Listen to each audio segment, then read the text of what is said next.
दुनिया भर की सरकारें करा रही हैं पत्रकारों और एक्टिविस्टों की जासूसी। भारत के कई पत्रकारों नेताओं के फोन टैप होने का दावा। फोन टैपिंग के लिए एनएसओ ग्रुप के स्पाईवेयर पेगासस का हुआ इस्तेमाल। टारगेट के फोन में होता है इंस्टॉल, फिर देता है सारी जानकारी।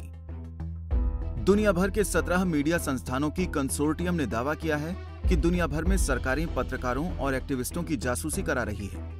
वैश्विक स्तर पर कुछ मीडिया संस्थानों द्वारा मिलकर प्रकाशित की गई इस रिपोर्ट में भारत समेत विभिन्न देशों में इजरायली एनएसओ ग्रुप के पेगासस स्पाईवेयर के जरिए कई लोगों के सर्विलांस की बात कही गई। रिपोर्ट के अनुसार भारत में कम से कम 38 लोगों की जासूसी की गई। इनमें पत्रकारों से लेकर कारोबारियों, मंत्रियों और एक सुप्रीम कोर्ट के जज तक का भी नाम आया है। लीक हुए डेटा में 50,000 से अधिक फोन नंबरों की सूची है। मीडिया संस्थानों को कैसे मिल रहा है ये डेटा? दरअसल ये डेटा सबसे पहले पेरिस स्थित मीडिया एनजीओ फॉरबिडन स्टोरीज और एमनेस्टी इंटरनेशनल के पास लीक होकर पहुंचा था। बाद में इसे एक रिपोर्टिंग कंसोर्टियम के हिस्से के रूप में वॉशिंगटन पोस्ट, द गार्जियन समेत 17 मीडिया संस्थानों के साथ शेयर किया गया। लीक हुए डेटा में 50,000 से अधिक फोन नंबरों की सूची है। ऐसा माना जा रहा है कि 2016 से एनएसओ अपने पेगासस सॉफ्टवेयर के जरिए इन लोगों की जासूसी कर रहा था। पेगासस सॉफ्टवेयर क्या काम करता है? पेगासस एक मेलवेयर है जो आईफोन और एंड्रॉइड डिवाइस को हैक कर लेता है। इससे मेलवेयर भेजने वाला शख्स उस फोन में मौजूद मैसेज, फोटो और ईमेल तक को देख सकता है। इतना ही नहीं, ये सॉफ्टवेयर उन फोन पर आ रही कॉल को रिकॉर्ड भी कर सकता है। इस सॉफ्टवेयर से फोन के माइक को गुप्त रूप से एक्टिव किया जा सकता है। इस मामले को विपक्ष ने गंभीर बताकर सरकार को घेरना शुरू कर दिया है। तो वहीं सरकार विपक्ष के इन हमलों से बचने के लिए एक मजबूत डिफेंस तैयार करके बैठी है। कांग्रेस को मिला सरकार को घेरने का मौका। मुख्य विपक्षी दल कांग्रेस ने इस मसले को सरकारी सर्विलांस करार देते हुए कहा कि ये संवैधानिक लोकतंत्र के ढांचे और लोगों की निजता पर करारी चोट है। राज्यसभा में कांग्रेस के उप नेता आनंद शर्मा ने इस पूरे मामले में सुप्रीम कोर्ट की निगरानी में जांच की मांग रखी है।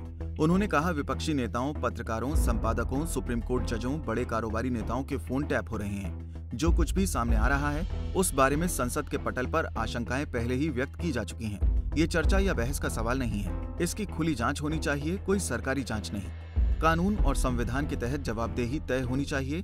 हम इसी के लिए लड़ेंगे। जासूसी कांड पर क्या बोली मोदी सरकार? विपक्ष के हल्ला बोल से सरकार जरा भी प्रभावित नहीं दिख रही। इन रिपोर्ट्स को केंद्र सरकार ने सिरे से खारिज कर दिया।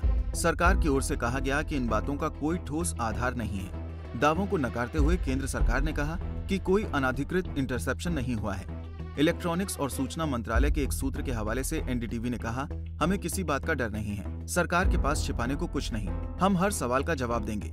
न्यूज आर्टिकल से कुछ साबित नहीं होता। असल में पेगासस को सरकार से जोड़ने के लिए पिछले प्रयास फेल हो गए हैं। केंद्र ने फिर दोहराया कि भारत एक लचीला लोकतंत्र है और वो अपने सभी नागरिकों की निजता के अधिकार को मौलिक अधिकार के तौर पर सुनिश्चित करने के लिए प्रतिबद्ध है। Bureau report, Punjab Kesari TV.